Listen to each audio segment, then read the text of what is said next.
días para todos nuestros oyentes. Bienvenidos a una nueva misión de Market History. El tema de hoy abordará la complicada situación que atraviesa Argentina y la cesión de pagos que ha generado un debilitamiento en su economía. A pesar del fuerte auge y crecimiento que tuvo en periodos anteriores y que la convirtieron en potencia regional, hoy por hoy su situación ha cambiado de forma negativa por el incumplimiento en los pagos que enfrenta con el exterior. El día de hoy tenemos a la doctora Heidi Córdoba, quien nos dará un panorama histórico de lo que ha sido esta crisis y cómo afecta a su mercado interno e incluso a otros países emergentes. La doctora Heidi es directora del Departamento de Estudios Económicos del ECOSOC, tiene un doctorado en Economía de la Universidad de Oxford y actualmente desempeña funciones como docente de econometría. Buenos días, doctora Heidi. Buenos días, Gabriela, gracias por la invitación. Doctora, me gustaría que le explicara a nuestros oyentes cómo comenzó esta situación de impago de Argentina y que además nos dé una visión general del desarrollo que ha tenido la economía de este país.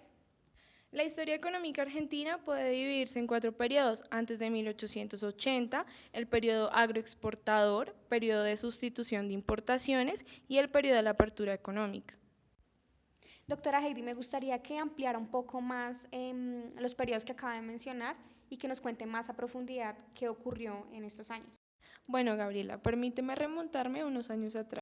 El periodo anterior a 1880 se caracteriza por un relativo aislamiento de las diferentes regiones del país, en la cual Argentina estaba dividida políticamente, donde su economía estaba básicamente enfocada a la ganadería, siendo esta la principal actividad de producción y exportación. En esta economía estaba formada por personas que tenían gran cantidad de ganado y tenían a su cargo unos llamados gauchos.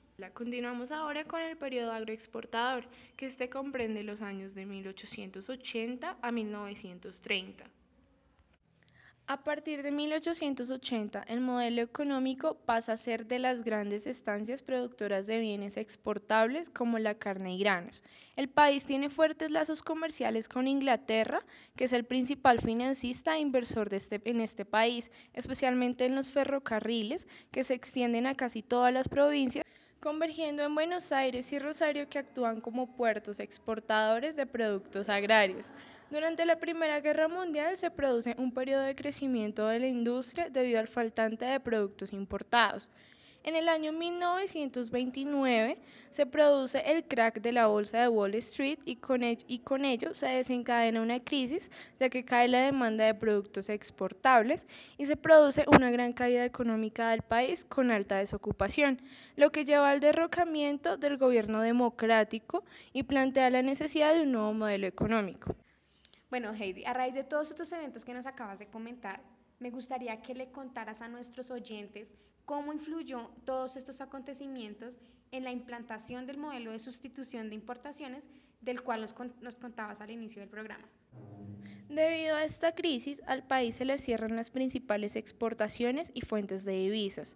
Por ello, es necesario un cambio de enfoque, concentrándose en el mercado interno más que en el intercambio con el exterior. El Estado comienza de manera tímida a ejercer un rol más activo en la economía, interviniendo en mercados monetarios y de préstamos, fijando mayores aranceles y cupos a las importaciones y actuando como motor de la demanda. Ok, entonces lo que yo acabo de entender es que en esa época de sustitución de importaciones, el mercado argentino cerró sus barreras al mercado exterior y impuso altos niveles de aranceles. Pero entonces, ¿en qué momento vuelve la Argentina a abrirse al mercado externo y pues quitar esa barrera de proteccionismo que manejaba en el momento? Mira, esto ocurrió en el año 1941, conocido como el periodo de la apertura económica. En este se abren las puertas a las importaciones y se flexibilizan las relaciones laborales. Además, el Estado argentino recurre cada vez más al endeudamiento externo para financiarse, en el cual fija unas pautas cambiarias que facilitan la entrada de capitales golondrina, que invierten en solo negocios financieros. Esto provoca como tal una industria, la decadencia de la industria y una baja del poder adquisitivo en los salarios, mientras que el país se concentra en exportar commodities y es necesario generar mayores excedentes para pagar esos intereses de la deuda que han incurrido y obviamente para pagar los intereses de esa fuga de capitales. Bueno, y en ese momento, ¿cómo se encontraba la economía de Argentina? Ok, en 1971 Argentina pues había logrado mantener una economía más o menos estable en lo que respecta a un aumento de precios como en una tasa de cambio. Sin embargo, venía una tasa de inflación promedio del 25% anual. Esta elevada inflación afecta fuertemente a la competitividad de la economía, que cada vez era más desorganizada e improductiva. Entonces, este país se encuentra cada vez más expuesto a lo que determinen los mercados internacionales, en el cual provocan pérdidas y devaluaciones y por ende una alta inflación. El Estado pierde ya su rol en la economía y solamente se limita a ser un mero recaudador de impuestos. Pues obviamente para pagar los intereses de la deuda externa que seguía aumentando en ese momento. Bueno, doctora Heidi, yo creo que hasta el momento hemos entendido muy bien el desarrollo de la crisis de deuda de Argentina. Le cuento que por ahora vamos a ir con un informe especial que preparó nuestro colega Camilo Arias, en donde desarrolla todo el tema de los índices macroeconómicos y cómo se encontraban en ese momento en la Argentina.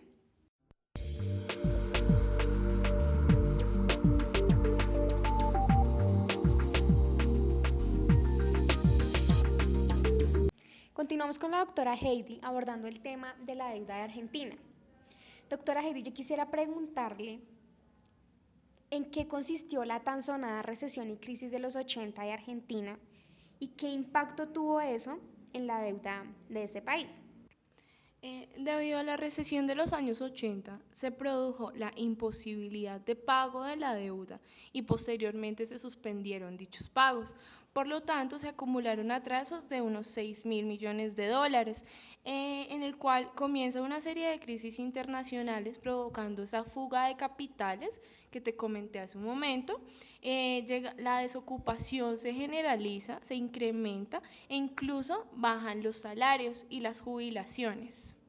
Bueno, doctora, nosotros acabamos de ver en el informe que nos entregó nuestro colega Camilo Arias que se llegó incluso a una inflación, hiperinflación del 3.000%, una deuda que venía ascendiendo de manera importante, el gasto público estaba a niveles del 35% del PIB, el déficit fiscal del 7% del PIB. Entonces, ¿qué medidas se tomaron para amortiguar esta crisis y pues que obviamente la economía argentina se volviera a impulsar? Ok, pues el gobierno, pues para solventar estas cifras, que claro, claramente son exorbitantes para una economía poderosa como era Argentina, decidió replantearse el modelo integral, incluyendo una serie de políticas como la apertura generalizada del comercio, al movimiento de capitales, la desregularización económica, la privatización de empresas públicas, la reducción del aparato burocrático del Estado, la reorganización del sistema tributario y la creación de un nuevo régimen monetario. Al aplicar todas estas políticas, la inflación llegó a reducirse un poco, llegando a 2.314%. En el cual también un tema pues importante a mencionar, se establecieron los pagos de la deuda, aunque de manera parcial, como aproximadamente unos 40 millones de dólares. Bueno, doctora, a raíz de todo lo que nos ha venido contando, a mí sí me gustaría saber en qué consistió el programa de convertibilidad del peso y cómo se manejó en el país. Mira, es sencillo. Los argentinos pues pudieron elegir libremente las transacciones comerciales de la moneda, pues obviamente contando con el peso convertible, es decir, que sus pesos argentinos podrían ser intercambiados pues por dólar. Bueno, teniendo en conocimiento esto, nosotros preparamos archivos especiales sobre declaraciones de Felipe Caballo, en donde se refiere a este tema y da una explicación aproximada de lo que estaba pasando en el momento. El valor de nuestra moneda está, sin dudas, perfectamente asegurada y nadie tiene que temer por la evolución futura de la paridad cambiaria. El peso, que a partir del 1 de enero valdrá igual que el dólar, es una moneda destinada a perdurar con ese valor por muchos años. Me atrevo a decir, por décadas. Bueno, doctora, ya pasando al tema de inflación, es increíble la reducción tan importante que tuvo esta variable a lo largo de los años, sabiendo ya que teníamos en la Argentina un nivel de inflación del 3000% y que incluso llegó a niveles del 0% en el 96. ¿Cómo se desarrolló ese periodo del 96 con esa inflación tan baja y qué medidas se tomaron para continuar con este buen desempeño? Claro, mira, ya para 1996 había un 0% de inflación, es decir, que la economía ya mostraba síntomas de reactivación a un ritmo del 3% anual, con un déficit fiscal de 2%. Entonces, las medidas adoptadas por el gobierno, las del modelo integral, lograron establecer la confianza y las reservas ya superaban los 20.000 millones de dólares, es decir, ya un número grande pues, en la balanza de pagos. Sin embargo, pues esta crisis generó un punto de inflexión en el desarrollo de la economía y dejó al descubierto cuál era su régimen.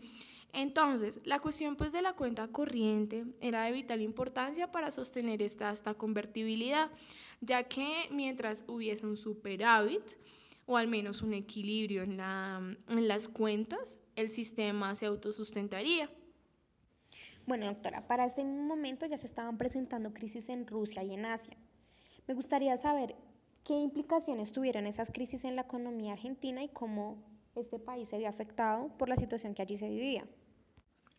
Claro, la crisis rusa provocó una fuerte devaluación del rublo, lo que provocó un colapso de su deuda. Esta se extiende a Brasil, que se vio obligado a devaluar su moneda. Este factor repercutió de manera muy negativa a Argentina, ya que ésta tuvo que sobrevaluar su moneda por estar ligada al dólar.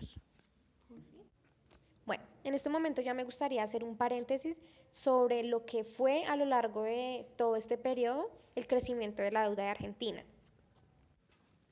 A raíz de todos estos eventos, desde 1966 hasta el 2001, la deuda aumentó 4000%. El periodo más significativo fue el de los 80, en donde la deuda ascendió 364%, pasando de 7.800 millones de dólares a 45.000 millones de dólares. Al comienzo del siglo XXI, la deuda ya estaba a niveles de 147.000 millones de dólares. Al comenzar el mandato del 2001, el presidente logró reducir la deuda hasta 102.000 millones de dólares. Bien, doctora, como ya sabemos, el FMI fue una de las instituciones que se encargó de apoyar el plan de reestructuración de la deuda de Argentina y que pues adicionalmente apoyó con unos recursos importantes. Me gustaría entonces saber cuántos fueron esos recursos y pues qué nos puede hablar más acerca de eso. Claro, esto se conocería como el blindaje, es decir, otorgó el Fondo Monetario Internacional 40.000 millones de dólares, en el cual exigía una serie de condiciones, como pues el congelamiento del gasto público a un nivel nacional, la reducción del déficit fiscal, una reforma del sistema previsional, entre otros, pero este préstamo se realizaría escalonadamente en 2 años, pues con el fin de aumentar la confianza de los inversores. Bien, doctora, entonces, ¿en qué año fue que se declaró el default Argentina y pues que suspendió sus pagos al exterior? Fue en el año 2002 y claramente ayudado con un clima internacional desfavorable. Bueno, doctora, pues ya hemos llegado al final de este recuento histórico. Ahora en adelante lo que haremos es hacer un pequeño resumen de lo que ha pasado en la última década en cuanto a la situación de pagos de Argentina. Gracias a ustedes por la invitación.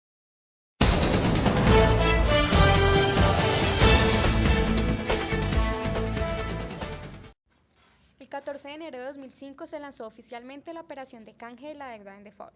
A cambio de los títulos en mora, el gobierno argentino ofrecía 3 nuevos bonos. El bono par, que no implicaba quita de capital original adecuado, pagaría un interés inicial del 1.33% que subiría progresivamente hasta alcanzar el 5.25% a los 25 años de su emisión y tendría un plazo de 33 años.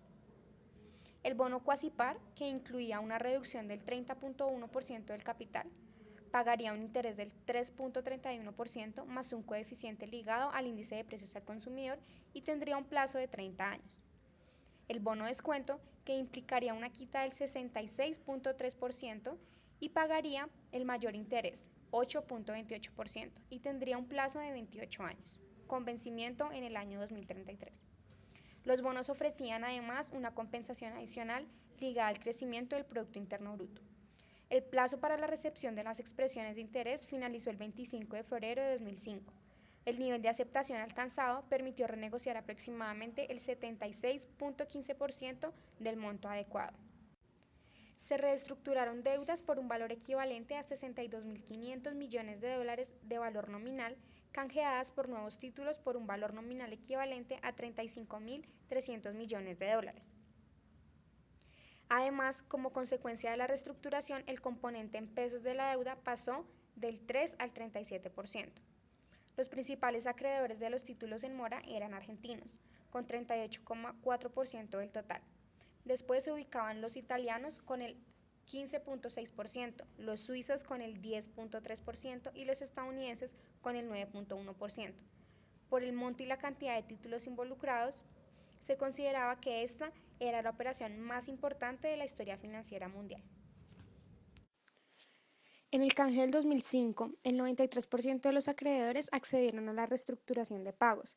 El 7% restante alegó por el pago total de la deuda. A este minoritario grupo se le conoce como fondos buitre y actualmente está en tela de juicio ante una corte internacional la situación de pagos de Argentina ante este grupo de acreedores. Este año, la Corte sentenció a favor de los fondos y exigió a la Argentina el pago total de la deuda que suscribió con ellos. Sin embargo, el cumplimiento de estos pagos conllevaría un nuevo default de la economía argentina. A continuación, veremos la reacción inmediata que tuvo la presidenta actual, Cristina Fernández de Kirchner, y cuál es su posición frente al tema.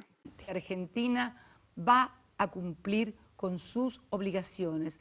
Argentina no va a defaultear su deuda reestructurada. Estamos dispuestos también, como lo hemos hecho siempre y porque hemos abierto el canje, a que entre a ese canje el 100% de los acreedores de la Argentina, de ese 7% que todavía falta también ingresar. Porque la vocación de la Argentina es pagar, lo hemos demostrado. Hemos sido el único gobierno que no utilizó la bicicleta financiera para seguir endeudándose.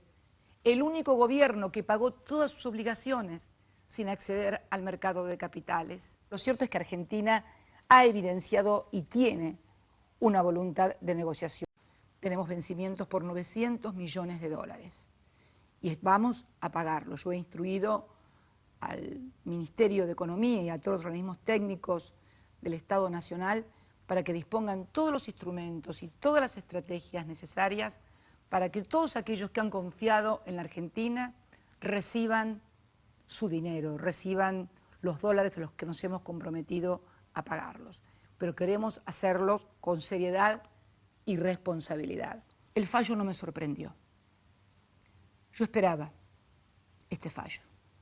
Nosotros queremos cumplir y honrar nuestras deudas y lo vamos a hacer, pero no queremos tampoco ser cómplices de esta forma de hacer negocios, por no calificarlo de otra manera que algunos quieren instalar en el mundo.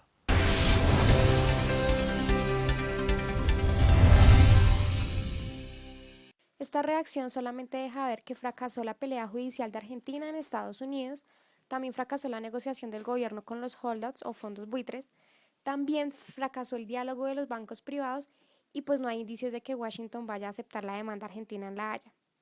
Es así como Argentina decidió finalmente optar por una medida inesperada y sin precedentes en el país. En este momento, Argentina está contemplando la posibilidad de cambiar la jurisdicción del pago de la deuda y sortear la sentencia de la justicia de Estados Unidos, que fueron el pago de la deuda a la mayor parte de los tenedores, dejando al país pues en un estado de default técnico. El proyecto que el gobierno confía en sacar adelante en el Congreso en las próximas semanas, pues permitiría el pago a través del Banco Nación Fideicomisos y no en el Banco de Nueva York como se venía haciendo en el momento. Y es que es en esa entidad estadounidense donde hasta ahora se depositaban los pagos a los bonistas, entregas que pues se han bloqueado por orden del juez Tomás Griesa. La justicia de Estados Unidos en este momento pide pagar por igual a todos los holdouts, una opción que Argentina rechaza evidentemente por la avalancha de demandas que se le vendrían y las compensaciones que podría desencadenar este evento. El borrador de ley que ya se encuentra en la Cámara de Senadores contempla además ofrecer a los fondos buitre canjear sus títulos y pagarle lo mismo pues que en este momento le están pagando a los bonistas. algo que realmente es difícil de lograr si se tiene en cuenta que los holdouts llevan años litigando para cobrar el 100% de sus bonos y rechazaron además entrar en 2 de los canjes de deuda que Argentina ya había realizado en los últimos 10 años. Si bien esta iniciativa podría ayudar a Argentina a seguir con los pagos de su deuda reestructurada, podría también traer consigo el riesgo de enturbiar aún más las relaciones con el juez Tomás Griesa. Este ya había advertido que podría declarar un desacato al país si no cumplía con la sentencia, una posibilidad que se vislumbra más cercana que nunca y que genera el rechazo del Ejecutivo. La ley podría resolver la situación más acuciante, la de un default que amenaza con frenar el crecimiento y el empleo de una economía ya de por sí afectada por la inflación y la baja escasez de reservas. Pero no evita otros asuntos pendientes como lo es la batalla legal de Estados Unidos o incluso un nuevo reclamo de los fondos buitre. Mientras tanto, el abanico de opciones disponibles se cierra para Argentina, quien tendrá que ensayar medidas desesperadas ante esta difícil situación que vive el país. Bueno, muchas gracias a todos nuestros oyentes. Esto fue Market History hablando sobre la deuda de Argentina. Los esperamos en nuestra próxima misión.